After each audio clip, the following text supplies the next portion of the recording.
भारत विश्व के उत्तरी गोलार्ध में स्थित है। पहली बार आप पढ़ रहे हैं उत्तरी गोलार्ध। भाई आप ये तो जानते हैं कि दिशाएं मुख्य रूप से 4 होती हैं, 4 उनकी उपदिशाएं होती हैं, 4 और 4 8, 2 क्षैतिज दिशाएं होती हैं, कुल दिशाएं 10। हम देख रहे हैं ये जो उत्तरी गोलार्ध है ये क्या है, पहले आप ये जान लो। भारत विश्व के कौन से गोलार्ध में स्थित है बेटा? उत्तरी गोलार्ध में। आपने ग्लोब देखा है कभी? ग्लोब क्या है? ग्लोब पृथ्वी का एक मॉडल है, ग्लोब पृथ्वी की एक छोटी तस्वीर है, ग्लोब पृथ्वी की एक छोटी फोटो है। ग्लोब पर 2 प्रकार की काल्पनिक रेखाएं होती हैं। देखिए बेटा, आप बोर्ड पर ध्यान देंगे, ग्लोब पर 2 प्रकार की काल्पनिक रेखाएं होती हैं। ग्लोब पर 2 प्रकार की काल्पनिक रेखाएं होती हैं। ये देखो, ये बेटा उत्तर से दक्षिण में खींची गई रेखाएं हैं जिनका नाम है देशांतर रेखा। ग्लोब पर 2 प्रकार की काल्पनिक रेखाएं हैं जिन्हें कहा जाता है उत्तर से दक्षिण में खींची गई रेखाएं। ये उत्तर है, ये दक्षिण है। बेटा जी ये पश्चिम है और ये पूर्व है। मानचित्र में, ब्लैक बोर्ड पर या ग्लोब में ऊपर की दिशा हमेशा उत्तर होती है, नीचे की दिशा दक्षिण होती है। देवनागरी लिपि मतलब हिंदी भाषा हम लिखते हैं तो हमारे दाएं हाथ की तरफ पूर्व दिशा होती है। ये जो ब्लैक बोर्ड आप देख रहे हैं, इस बोर्ड पर आप ऐसे लिखेंगे, ऐसे लिखेंगे ना बेटा, ऐसे तो नहीं लिखेंगे, ऐसे लिखेंगे कि सामने मुंह हो और हम पीछे से लिख देते हैं। लिखने के लिए घूमना पड़ेगा। अब देखो मैं ऐसे लिखूंगा, मेरा दायां हाथ किधर है? ये मेरा दायां हाथ है ना बेटा। इस दाएं हाथ की तरफ ये पूर्व है और इसके अपोजिट साइड में पश्चिम दिशा है। तो ग्लोब पर पूर्व से पश्चिम में खींची गई रेखाएं, पूर्व से उत्तर से दक्षिण में खींची गई रेखाएं, ये देशांतर रेखाएं हैं। इसी प्रकार कुछ रेखाएं पूर्व से पश्चिम में भी होती है। पूर्व से पश्चिम में ऐसे रेखाएं होती हैं,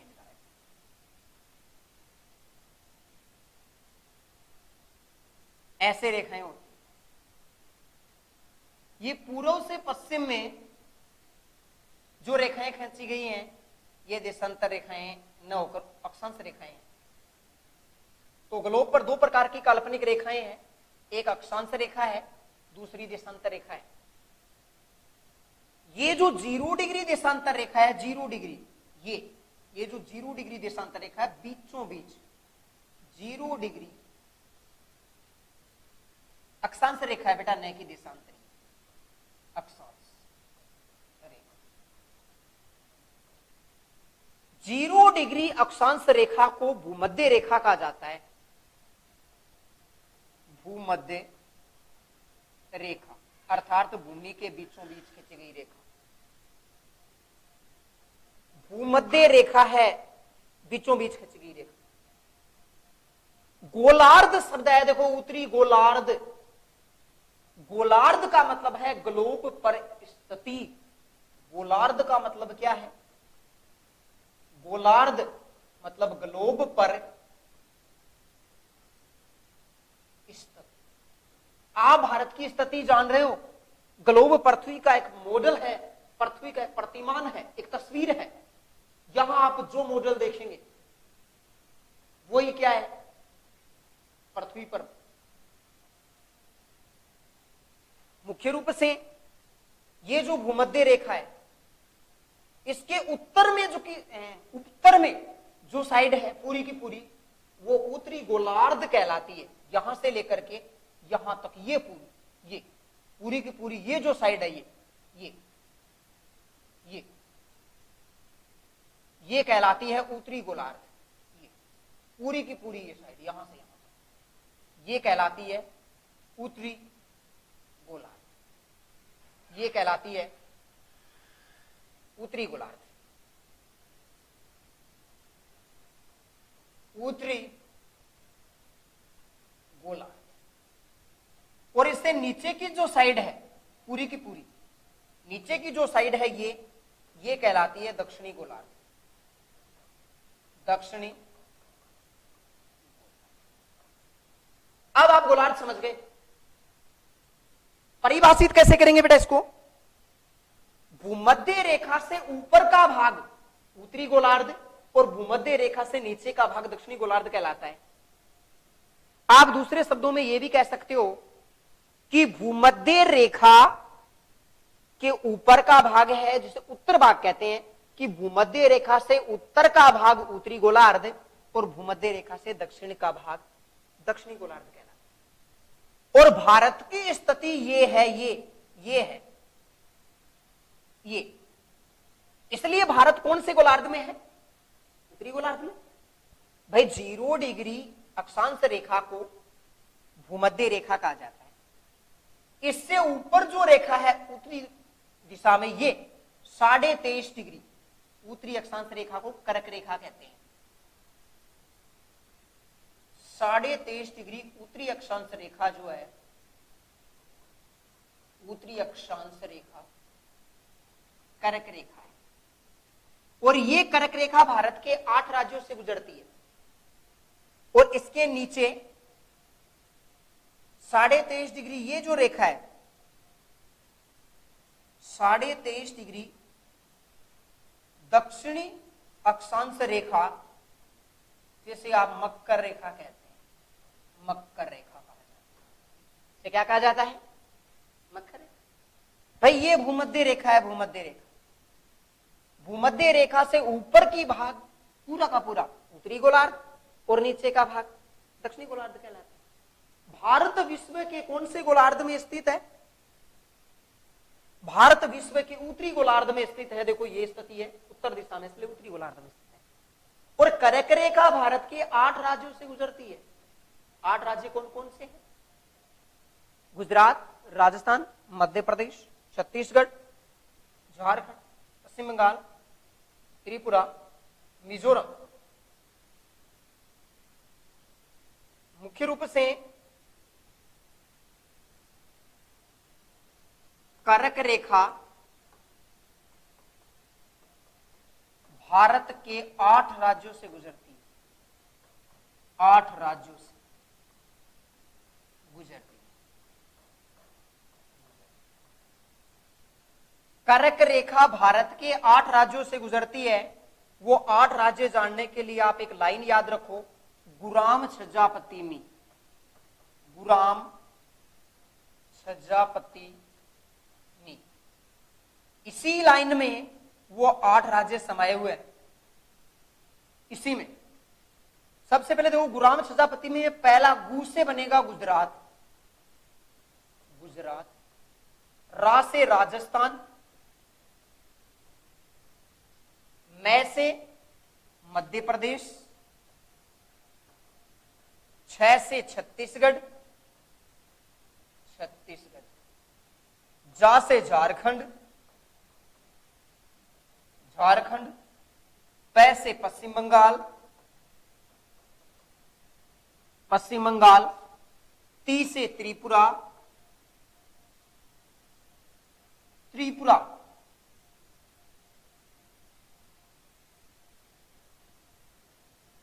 त्रिपुरा। मी से मिजोरम, मिजोरम। तो यही वो 8 राज्य हैं जिनसे कर्क रेखा भारत से गुजरती है। बेटा भारत की अगर आप स्थिति देखेंगे विश्व में, ये जो ग्लोब है इस पर भारत की स्थिति अगर आप देखेंगे तो ये जो देखो ये जो रेखाएं हैं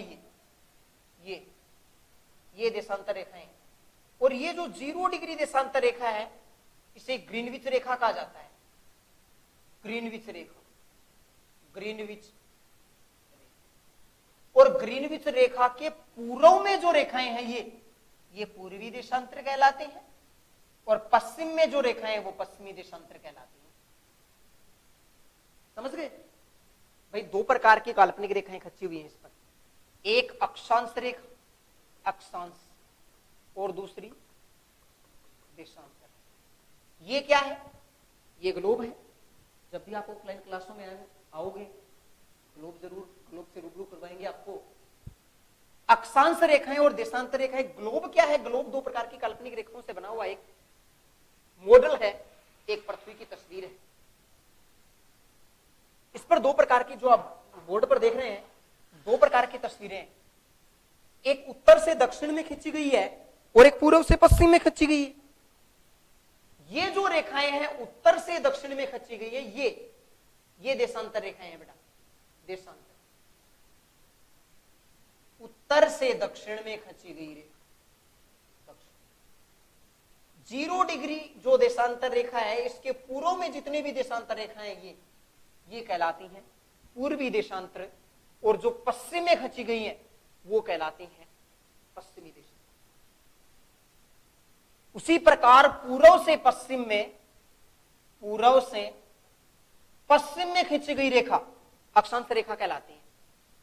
ये जो 0 डिग्री अक्षांश रेखा है, 0 डिग्री अक्षांश रेखा ये कहलाती है भूमध्य रेखा, और भूमध्य रेखा के ऊपर ये जो रेखाएं खींची हुई हैं ये हैं उत्तरी अक्षांश रेखा और नीचे वाली दक्षिणी अक्षांश रेखा। अब देखिए, पृथ्वी घूमती है, दो प्रकार की गति करती है पृथ्वी, हम आगे पढ़ेंगे इसमें। एक परिक्रमण और एक परिभ्रमण। मतलब पृथ्वी अपनी अक्ष दूरी पर गोल घूमती है, ऐसे 23 घंटे 56 मिनट और 4 सेकंड में अपना एक चक्कर पूरा कर लेती है, जिसे परिभ्रमण कहते हैं। मतलब अपनी ही जगह पर खड़ी खड़ी ऐसे घूमती है एक ही दिशा में, वो है परिभ्रमण। और परिक्रमण सूर्य के चारों ओर चक्कर लगाने की प्रक्रिया परिक्रमण गति। तो ये भी अपनी अक्ष दूरी के साथ साथ सूर्य के चारों ओर चक्कर लगाता है। मुख्य रूप से अगर हम अक्षांश और देशांतरीय विस्तार की बात भारत की करेंगे, अक्षांशीय विस्तार देखो सबसे पहले कि भारत विश्व के कौन कौन से अक्षांशीय क्षेत्रों में फैला है। 8 डिग्री 4 मिनट से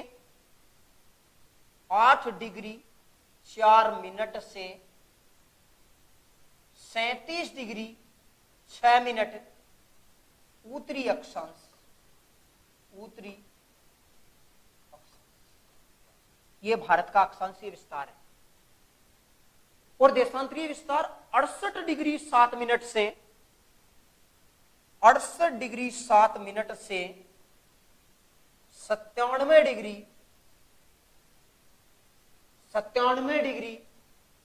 25 मिनट पूर्वी देशांतर के मध्य स्थित है। ये देखो क्या है बेटा, आपने ये ग्लोब देखा है, ये भूमध्य रेखा है। सबसे पहले हम अक्षांशीय विस्तार देखेंगे, उसके बाद में देशांतरीय विस्तार आएगा। बेटा अक्षांशीय विस्तार 8 डिग्री, ये 0 डिग्री है ना, इससे 1 2 3 4 5 जो 8वीं लाइन ऊपर आएगी वहां से भारत शुरू होता है और 37वीं लाइन पे जाके खत्म हो जाता है। उसी प्रकार पूर्वी और पश्चिमी की अगर हम बात करें देशांतरों की, तो 68 पूर्व में है ना, पूर्वी देशांतर मतलब यहां ये 0 डिग्री है, इससे ये लाइन गिनते जाओ 1 2 3 4 5 68 डिग्री जहां होगी, 68 से आगे थोड़ा 7 से शुरू होकर के 97 30 तक भारत का विस्तार है। भारत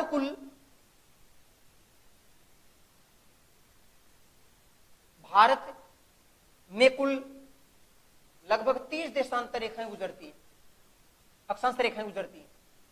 30 अक्षांश रेखा गुजरती। उसी प्रकार लगभग 30 ही 68 से 97 तक देशांतर रेखाएं भी गुजरती हैं।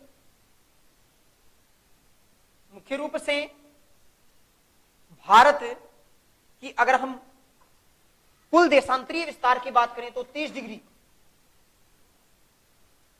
देशांतर रेखा है।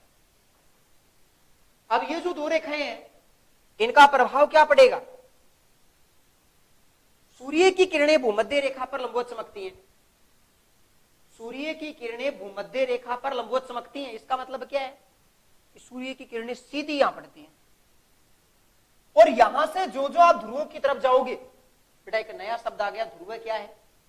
ध्रुव का मतलब होता है किनारा। ग्लोब के दो ध्रुव हैं, देखो ये उत्तरी किनारा उत्तरी ध्रुव कहलाता है, उत्तरी ध्रुव, उत्तरी ध्रुव, और दक्षिणी किनारा दक्षिणी ध्रुव कहलाता है, दक्षिणी ध्रुव, दक्षिणी ध्रुव। तो दो किनारे हैं, एक उत्तरी और दूसरा दक्षिणी। ये जो उत्तरी किनारा है ये उत्तरी ध्रुव है और दक्षिणी किनारा दक्षिणी ध्रुव कहलाता है। पूर्वी और पश्चिमी ध्रुव क्यों नहीं है? पूर्वी और पश्चिमी ध्रुव क्यों नहीं है? क्योंकि ये स्थिर नहीं है, स्थायी नहीं है, स्थायी नहीं है, स्थायी नहीं है। क्योंकि पृथ्वी अपनी अक्ष दूरी पर घूमती है। जैसे आप देखो ये पृथ्वी है, ये इसका सबसे ऊपरी किनारा है, उत्तरी किनारा, और ये दक्षिणी किनारा है। जब ये ऐसे घूमेगी ऐसे, तो इसके ये दोनों किनारे तो स्थिर रहेंगे ना, ऐसा तो नहीं है। मान लो आप ये इसका पूर्वी किनारा मान लेते हो, ये पश्चिमी किनारा मान लेते हो, लेकिन जब ये अपनी अक्ष दूरी पर ऐसे घूमेगी तो पूर्वी किनारा इधर नहीं चला जाएगा बेटा। इसलिए कहा जाता है कि इसके प्रमुख किनारे ध्रुव दो ही हैं, एक उत्तरी ध्रुव है, दूसरा दक्षिण। तो भूमध्य रेखा यहां लंबवत चमकती है, यहां लंबवत चमकती है। भूमध्य रेखा पर सूर्य की किरणें सीधी पड़ती है। जो जो आप भूमध्य रेखा से ध्रुवों की तरफ जाओगे, दोनों तरफ किनारों की तरफ जाओगे, तो सर्दी बढ़ेगी, गर्मी में कमी आएगी। क्यों है ऐसा? क्योंकि ऐसा इसलिए है बेटा कि जो जो आप भूमध्य रेखा से दूर जाओगे, ऊपर की ओर जाओगे, तो सूर्य की किरणें तिरछी हो जाएंगी। प्रयोग करके देख सकते हो। आप एक टॉर्च लो और टॉर्च को दीवार के पास जलाओ बेटा, यहां आपको रोशनी का एक छोटा सा गोला नजर आएगा। उस टॉर्च को आप पीछे लेते जाओ, जो जो पीछे बढ़ाओगे वो रोशनी का गोला बड़ा होता जाएगा। क्यों? जब आप उस टॉर्च को पीछे से सामने की ओर पास लाओ, दीवार के पास लाओगे, तो वही गोला छोटा होता जाएगा। क्योंकि जब टॉर्च दीवार के पास स्थित है तो उसकी किरणें सीधी दीवार पर पड़ रही है, इसलिए छोटा गोला नजर आ रहा है, ज्यादा चमकीला। आप उस टॉर्च को पीछे धकेल दो, टॉर्च की किरणें तिरछी होती जाएंगी। जो रोशनी यहां नजर आ रही है गहरी, वो धुंधली पड़ती जाएगी और साथ ही साथ गोला बड़ा होता जाएगा। यही कारण है कि सूर्य की किरणें भूमध्य रेखा पर लंबवत चमकती हैं, भूमध्य रेखा पर। इसलिए भूमध्य रेखा पर सबसे ज्यादा गर्मी पड़ती है और भूमध्य रेखा से ध्रुवों की ओर कमी होती जाती है। अब आप देशांतरीय विस्तार पढ़ रहे थे भारत का कि लगभग 30 देशांतर रेखाएं भारत में गुजरती हैं, लगभग 30 देशांतर रेखाएं भारत में गुजरती हैं। इनका प्रभाव क्या हो गया? अक्षांश का, ऋतुओं में प्रभाव होता है। ये जो देशांतर जो रेखाएं हैं इनका प्रभाव समय पर पड़ता है, समय पर, समय पर। सूर्य की किरणें स्थिर होती हैं, उनके सामने पृथ्वी घूमती है, और जो देशांतर रेखाएं हैं, एक देशांतर रेखा, 1 डिग्री देशांतर रेखा पार करने में सूर्य की किरणें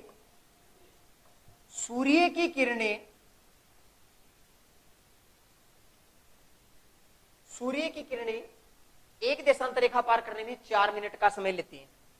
4 मिनट का समय लेती है। अब कुल देशांतर रेखाएं कितनी गुजरती हैं? 30। तो 30 गुणा 4, 30 गुणा 4 या 4 गुणा 30, एक देशांतर रेखा पार करने में 4 मिनट का समय लेती हैं, कुल देशांतर रेखाएं गुजरती हैं 30। इसलिए भारत के पूर्वी और पश्चिमी भाग में 120 मिनट का अंतर हो गया बेटा, 120 मिनट का। यही कारण है कि भारत में अरुणाचल प्रदेश में गुजरात की बजाय 2 घंटे पहले सूर्योदय होता है और 2 घंटे बाद में ही अस्त होते हैं, 2 घंटे पहले ही अस्त होता है। अरुणाचल प्रदेश सबसे पूर्वी राज्य है जिसकी चर्चा हम अगले वीडियो में करेंगे। बस आप ये जान लो कि 30 देशांतर रेखाओं के मध्य 120 मिनट का अंतर है मुख्य रूप से। अब देखो 0 डिग्री देशांतर रेखा से भारत की 82.5 डिग्री पूर्वी देशांतर रेखा है, उसे भारत की मानक याम्योत्तर माना गया है। मानक याम्योत्तर का मतलब क्या है कि भारत का समय है उनके लिए मानक रेखा 82.5 डिग्री पूर्वी देशांतर रेखा है। 1 डिग्री को पार करने में 4 मिनट का समय, तो लगभग 82.5 डिग्री पार करने में 5.5 घंटे का समय लगता है। इसीलिए भारत का समय विश्व के मानक समय से 5.5 घंटे आगे है, 5.5 घंटे आगे। बेटा जी इसके बाद में भारत का आकार हम अगले वीडियो में पढ़ेंगे। बहुत बहुत धन्यवाद।